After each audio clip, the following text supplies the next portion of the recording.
समुद्र के किनारे एक गांव था। उसमें एक कलाकार रहता था। वह दिन भर समुद्र की लहरों से खेलता रहता, जाल डालता और सीपियां बटोरता। रंग बिरंगी कौड़ियां, नाना रूप के सुंदर सुंदर शंख, चित्र विचित्र पत्थर, न जाने क्या क्या समुद्र जाल में भर देता।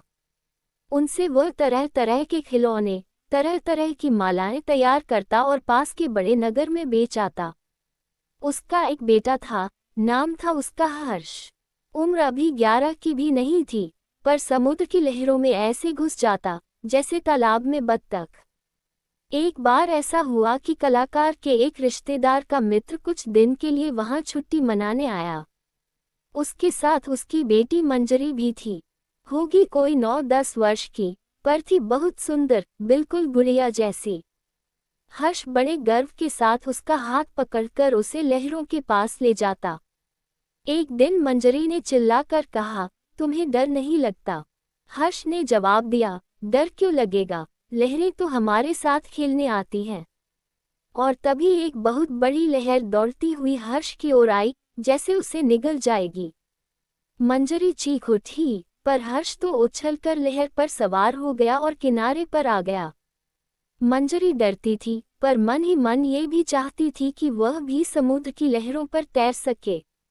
उसे ये तब और भी जरूरी लगता था जब वह वहां की दूसरी लड़कियों को ऐसा करते देखती, विशेषकर कनक को, जो हर्ष के हाथ में हाथ डालकर तूफानी लहरों पर दूर निकल जाती। वह बेचारी थी बड़ी गरीब।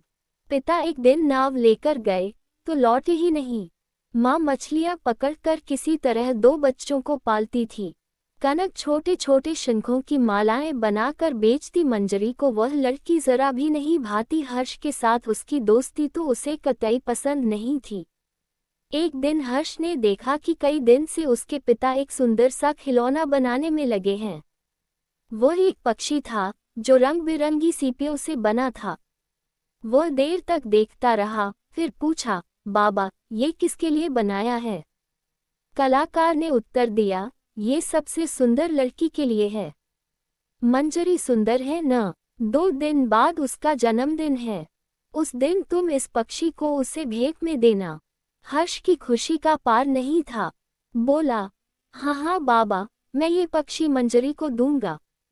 और वह दौड़कर मंजरी के पास गया, उसे समुद्र किनारे ले गया और बातें करने लगा। फिर बोला, 2 दिन बाद तुम्हारा जन्मदिन है। हाँ, पर तुम्हें किसने बताया? बाबा ने। हाँ, उस दिन तुम क्या करोगी? सवेरे उठकर नहा धोकर सबको प्रणाम करूंगी। घर पर तो सहेलियों को दावत देती हूँ। वे नाचती गाती हैं। और इसी तरह बातें करते करते वे न जाने कब उठे और दूर तक समुद्र में चले गए। सामने एक छोटी सी चट्टान थी। हर्ष ने कहा, आओ छोटी चट्टान तक चलें। मंजरी काफी निडर हो चली थी। बोली, चलो। तभी हर्ष ने देखा कनक बड़ी चट्टान पर बैठी है। कनक ने चिल्लाकर कहा, हर्ष, यहाँ आ जाओ। हर्ष ने जवाब दिया, मंजरी वहाँ नहीं आ सकती, तुम ही इधर आ जाओ। अब मंजरी ने भी कनक को देखा। उसे ईर्ष्या हुई। वह वहाँ क्यों नहीं जा सकती? वह क्या उससे कमजोर है? वह ये सोच ही रही थी कि उसे एक बहुत सुंदर शंख दिखाई दिया। मंजरी अनजाने ही उस ओर बढ़ी। तभी एक बड़ी लहर ने उसके पैर उखाड़ दिए और वह बड़ी चट्टान की दिशा में लुढ़क गई।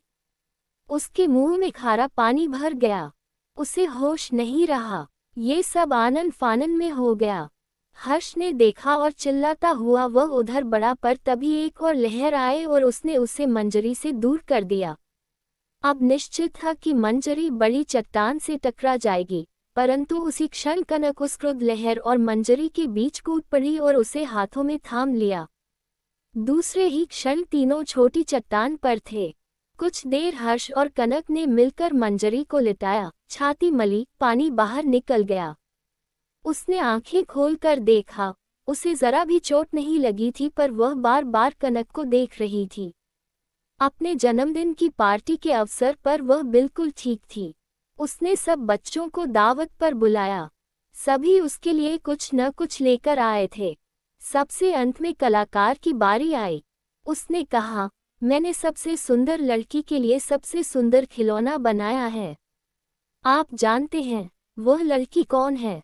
वह है मंजरी। सबने खुशी से तालियां बजाई। हर्ष अपनी जगह से उठा और बड़े प्यार से वह सुंदर खिलौना उसने मंजरी के हाथों में थमा दिया।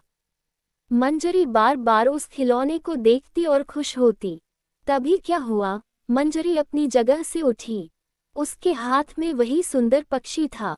वह धीरे धीरे वहां आए जहां कनक बैठी थी। उसने बड़े स्नेह भरे स्वर में उससे कहा, ये पक्षी तुम्हारा है। सबसे सुंदर लड़की तुम ही हो।